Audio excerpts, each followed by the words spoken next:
शारिक गाड़ी को अचले की तरफ ले आया और उसे शहर से बाहर जाने वाली फिरोजपुर रोड पर मोड़ दिया। लेकिन उस सड़क पर तकरीबन 2 मील का फासला तय करने के बाद शारिक को गाड़ी की रफ्तार हल्की कर लेनी पड़ी। 3 पुलिस वाले सड़क पर खड़े थे। शारिक ने इधर उधर देखा, आसपास पुलिस की कोई गाड़ी नहीं थी। शारिक ने पुलिस वालों के करीब पहुंचकर कार रोक ली। उनमें 2 कांस्टेबल थे और एक एएसआई। कांस्टेबलों के पास लाइफ थी और नौजवान एएसआई के हाथ में रिवाल्वर नजर आ रहा था। एएसआई बड़ी गहरी नजरों से कार की नंबर प्लेट देख रहा था। फिर वो शारिक वाली साइड पर आ गया। पीछे उतरो, ये गाड़ी किसकी है? पुलिस ऑफिसर के लहजे में हल्की सी हुर्राहट थी। ये गाड़ी आदि अजाल की है सर जी। शारिक ने नीचे उतरकर जवाब दिया। तुम कौन हो? एएसआई ने उसे घूरा। मैं हाजी अफजाल का ड्राइवर हूँ सर जी, और ये उनके दर की बीबियां हैं। इन्हें गांव लेकर जा रहा हूँ। लेकिन बात क्या है सर जी? शारिक बोला। थाने में इस गाड़ी की गुमशुदगी की रिपोर्ट है, ऑफिसर बोला। ओह, शारिक के मुंह से बेचार गहरा सांस निकल गया। ये गाड़ी आज सुबह ही मिल गई थी और हाजी साहब ने एसपी साहब को इसकी बाजियाबी की इतला भी दे दी थी। आप चाहें तो उसकी तस्दीक कर लें। यहाँ आसपास कोई टेलीफोन तो जरूर होगा। तुम्हें ये गाड़ी लेकर हमारे साथ थाने चलना होगा ताकि इस गाड़ी के बारे में तस्दीक की जा सके, एएसआई ने कहा। फिर दिमाग तो ठीक है थानेदार। शारिक एकदम हत्थे से उखड़ गया। हाजी अफजाल के घर की बीबियों को थाने ले जाएगा? तुम हाजी को जानते नहीं? मजंग के थानेदार ने हाजी के घर पर छापा मारने की हिमाकत की थी। उसे नौकरी से निकाल दिया गया और अपनी हिमाकत पर आज तक वो रो रहा है। क्या तुम भी यही चाहती हो? के उसका लहजा बदला बदला देखकर एएसआई गड़बड़ा गया। मैं इन खवातीन को नहीं थाने ले जाना चाहता, मैं तो गाड़ी के बारे में तस्दीक करना चाहता हूँ। मैं जा रहा हूँ। शारिक गाड़ी में बैठते हुए बोला। हिम्मत हो तो रोक लो, और गाड़ी के बारे में तस्दीक करना चाहती हो तो एसपी को फोन कर लो। ये कौन बदतमीज है ड्राइवर? पीछे बैठी हुई समीना ने ऊंची आवाज में कहा ताकि पुलिस ऑफिसर भी सुन ले। नया नया भर्ती हुआ है बेगम साहिबा, शारिक ने जवाब दिया। इसे अभी मालूम नहीं कि बड़े आदमियों की ड्राइवरों के साथ कैसे बात की जाती है। इसका नाम मालूम कर लो, सुबह वापस आकर मैं खुद एसपीसी की शिकायत करूंगी, समीना ने कहा। माफी चाहता हूँ बेगम साहिबा, एएसआई खिड़की पर झुकते हुए बोला। मुझे मालूम नहीं था कि बताने के बावजूद तुम जिद कर रहे हो। समीना ने नागवार से लहजे में उसकी बात काट दी। गाड़ी चलाओ ड्राइवर, आखिरी लफ्ज उसने शारिक से मुखातिब होकर कहे थे।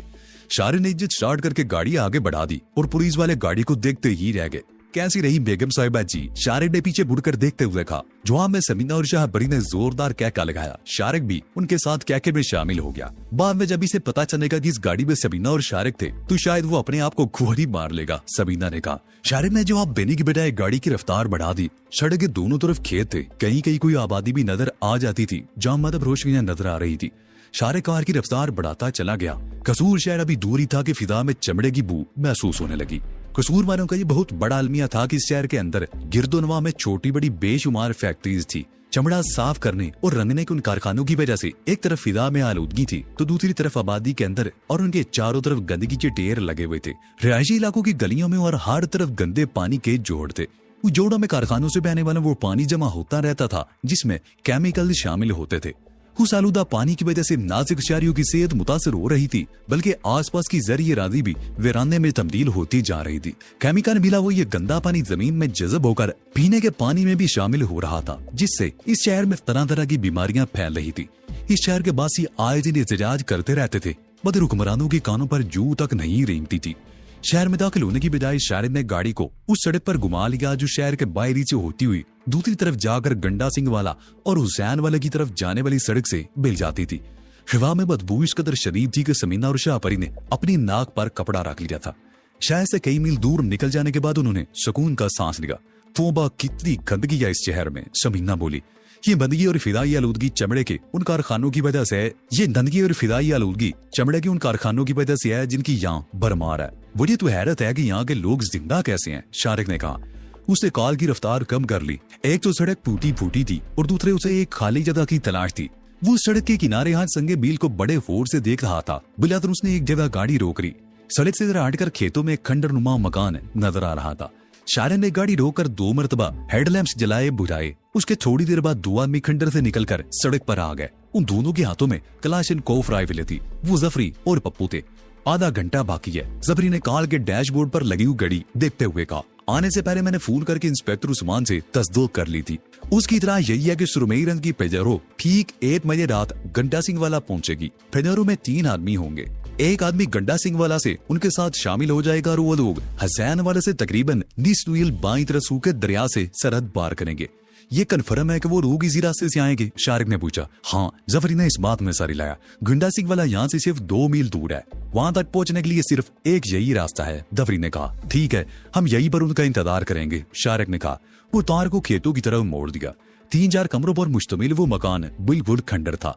छत किसी कमरे की नहीं थी, चंद दीवारें भी टूटी हुई थी। शारिक ने कार खंडर के पीछे ले जाकर इस तरह खड़ी कर दी कि वो दीवारों के पीछे छुप गई। सड़क के दूसरी तरफ से कार को देखा नहीं जा सकता था। वो तीनों भी कार से उतर आए। समीना ने बुरका और शाहपरी ने चादर उतार कर कार की पिछली सीट पर डाल दी। शारिक उन सबको समझा रहा था कि उन्हें क्या करना है। शाहपरी को सबसे ज्यादा अहम जिम्मेदारी का सामना था। डरना मत, शारिक ने उसकी तरफ देखते हुए कहा। हम तुमसे चंद गज के फासले पर होंगे। उन लोगों को कुछ समझने का मौका दिए बगैर हम उन पर काबू पा लेंगे। तुम फिक्र मत करो, शाहपरी मुस्कुराते हुए बोली। मैं उन्हें कुछ समझने का मौका ही नहीं दूंगी। अगर मेरे सामने खड़े रहकर वो अपने आवाज पर काबू पा लें तो मेरा नाम बदल लेना। उसने अचानक ही अपनी कमीज के गिरेबान पर हाथ डालकर जोरदार झटका दिया और उसकी फराक नुमा कमीज पेट तक फट गई। जफरी और पप्पू बदआवाज होकर उसकी तरफ देखने लगे। फिर वो रुख बदल कर बैठ गए। समझ गया तुम क्या करना चाहती हो, शारिक शाहपरी को बूरते हुए बोला। फिलहाल कमीज ठीक कर लो। शाहपरी ने मुस्कुराते हुए कमीज के दोनों फटे हुए किनारे पकड़कर उन्हें सीने पर समेट लिया। वो सब कसूर से आने वाली सड़क की तरफ देख रहे थे। रात का 1 बज चुका था, लेकिन अभी तक किसी गाड़ी के आसार दिखाई नहीं दे रहे थे। शारिक ने पप्पू को सड़क की दूसरी तरफ भेज दिया। वो सड़क के किनारे से जरा हटकर खेतों में बैठ गया। 1:10 पर बहुत दूर किसी गाड़ी के हेडलैम्प्स की रोशनी दिखाई दी। वो होशियार हो गए। रोशनियां करीब आती जा रही थी। वो लोग खंडर से निकलकर सड़क के करीब खेत के किनारे पर आ गए और पौधों में छुपकर बैठ गए। शारिक ने एक बार फिर जफरी और शाहपरी को समझा दिया कि उन्हें क्या करना है। जफरी ने अपनी राइफल सबीना के हवाले कर दी और शाहपरी को इशारा किया। शाहपरी पौधों में रेंगती हुई सड़क के बिल्कुल करीब पहुंच गई। जफरी उससे चंद कदम पीछे था, लेकिन फिर वो भी शाहपरी के करीब पहुंच गया। हेडलैम्प्स की रोशनियां करीब आ गई। शारिक ने अंदाजा लगा लिया था कि वो पेडारो ही थी, क्योंकि उसके हेडलैम्प्स किसी कार के मुकाबले में किसी कदर ऊंचे थे। पेडारो भी तकरीबन 200 गज दूर थी कि शारिक ने शाहपरी को इशारा किया। वो खेत से निकलकर सड़क की तरफ दौड़ने लगी। साथ ही वो बचाओ बचाओ की आवाजें भी लगा रही थी। शाहपरी सड़क पर पहुंच रही थी कि जफरी ने भी खेत से निकलकर उसके पीछे छलांग लगा दी। उस सड़क के एर किनारे पर उसे दबोच लिया। शाहपरी गिर गई। जफरी उससे गुतम-गुता हो रहा था। शाहपरी अपने आप को छुड़ाने की कोशिश कर रही थी। उस खेंचा तानी में उसकी कमीज कुछ और फट गई। फजारो करीब आ रही थी। जफरी ने शाहपरी का एक बाजू पकड़ दिया और उसे खेत की तरफ खींचने लगा। वो बार बार करीब आती हुई फजारो की तरफ देख रही थी। शाहपरी सड़क पर घिसटते हुए हल्क फाड़ कर मदद के लिए चीख रही थी। उसने एक हाथ फजारो की तरफ उठा रखा था, जैसे उसे रुकने का इशारा कर रही हो। फजारो भी तकरीबन 200 गज दूर थी। शाहपरी ने जफरी से अपना हाथ छुड़ा लिया और उठकर सड़क पर दौड़ने लगी। जफरी ने भी उसके पीछे दौड़ लगा दी और चंद कदम के बाद ही उसने दोबारा शाहपरी को पकड़ दिया। इस मर्तबा शाहपरी के बाल उसके हाथ में आ गए थे। फजारो में 3 आदमी बैठे हुए थे। ड्राइवर के साथ अगली सीट पर हाजी अफजाल का दामाद अब्दुल शकूर था। उन लोगों ने सड़क पर यह मंजर देखा तो चौंक गए। अब्दुल शकूर ने ड्राइवर को इशारा किया। उसने एक्सीलेटर पर पैर का दबाव बढ़ा दिया। जफरी फजारो की तरफ देख रहा था। फजारो की रफ्तार एकदम तेज हो गई और फिर वो ब्रेकों की तेज चिचराहट की आवाज के साथ उनसे चंद कदम के फासले पर रुक गई। जफरी अब भी शाहपरी को बालों से पकड़े घसीटने की कोशिश कर रहा था। फजारो रुकते ही 2 आदमी नीचे उतरे। उन्हें एक ड्राइवर था और दूसरा पिछली सीट से उतरा था। अब्दुल शकूर अपनी जगह पर बैठा हुआ था। उसके हाथ में पिस्तौल था, जबकि नीचे उतरने वाले ड्राइवर के पास क्लाशनकोव और दूसरे आदमी के हाथ में भी पिस्तौल था।